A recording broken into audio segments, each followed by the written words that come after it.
I grew up in a pretty legalistic setting. The church that I was at was very focused on rules. And I remember being sat in the corner for saying gosh and for saying shoot because they considered those cuss words. They said, oh, you really wanted to say the cuss word, you just switched it. And I remember being 4 years old and sitting in the corner and going, I don't even understand what's happening. I remember that they were voting one Sunday whether or not that women were going to have to start wearing veils in the service because of how serious they took the passage in 1 Corinthians 10. And it was this constant environment of paranoia. The way I described it was, typically in our church, no one outside of us was considered saved, and shoot, most of the time we weren't really sure if we were. So I've talked to my students very often about the fact that I am a recovering legalist. Because when you live in a setting for that long, whenever you engage in that context for significant periods of time growing up, it's hard to shake that emphasis. Rules, rules, rules are the way in which holiness is attained. That's what I was taught.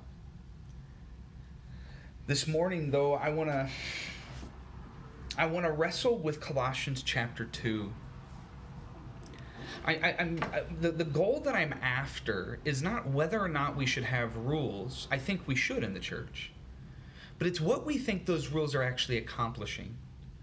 Because legalism is not saying that rules is to fight against legalism is not to say get rid of all rules. That's anarchy. That's not the opposite of legalism. That's frankly legalism just from a chaotic perspective. Now what I'm asking is what is the way of wisdom? What is the true path to holiness? And how is it that Paul describes it? He's in the context of talking about human rules. He even says in Colossians chapter 2, verse 16, therefore do not let anyone judge you by what you eat or drink, or with regard to a religious festival, a new moon celebration, or a Sabbath day. He's saying don't allow people to determine who you are and your connection to God and your salvation based off of things that the Bible doesn't command. That's always the kicker for me. When it comes to rules, are we adding to what the Bible commands? Or are we articulating what the Bible commands? Because sometimes I think we try to outdo the Bible.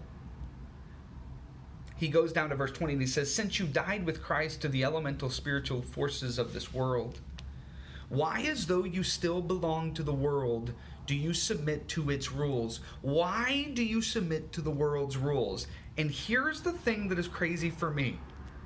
In verse 21, he lists the rules of the world, not of Christ, of the world. It says, why do you submit to the rules of the world, which are, do not handle, do not taste, do not touch. That was the mantra of my legalistic upbringing. Oh, you better not eat or drink or chew or go with girls that do. Now hear me, I'm not advocating that we do those things. But notice the articulation in that rhyme of what we think holiness is. We think that holiness is drawing closer to keeping a list of rules than it is drawing closer to the one that by definition is holy. What do we think the path of holiness is? Do not handle, do not taste, do not touch, stay away. But then he says this, verse 22, Paul says, these rules, which have to do with things that are all destined to perish with use, are based on merely human commands and teachings. Such regulations indeed have an appearance of wisdom. Ooh, listen to that. They have an appearance of wisdom. It means on the outside they look wise. And then he says this, takes the gloves off a bit, with their self-imposed worship. Whoa. He says, as a matter of fact, these rules, they have the appearance of wisdom, but in reality, it's a way of directing attention to you. pointing your worship attention to you. Look how awesome I am. Look how many things I avoid. Look how many things I don't handle. And then he says, but they are a false humility and their harsh treatment of the body, but they lack any value in restraining sensual indulgence. He says the very thing that these rules are supposed to do, to help you, guide you towards holiness, it's not even the way to do it. What we're doing here with these rules is we're relying upon our will to keep a list instead of surrendering all that we are to the one in which the list falls woefully in comparison to. I had somebody once say, you know what, as ministers, even though the Bible never says don't drink, the Bible does say don't get drunk.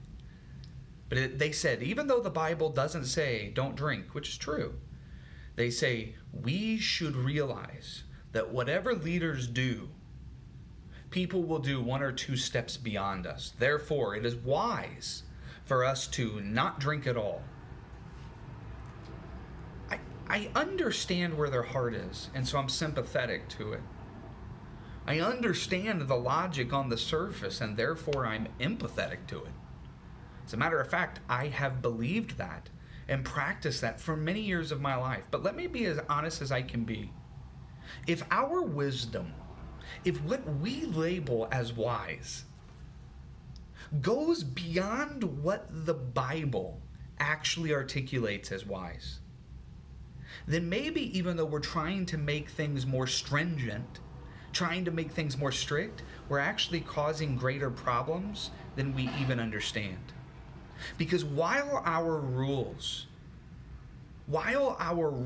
give us better morality, it does not lead to greater holiness.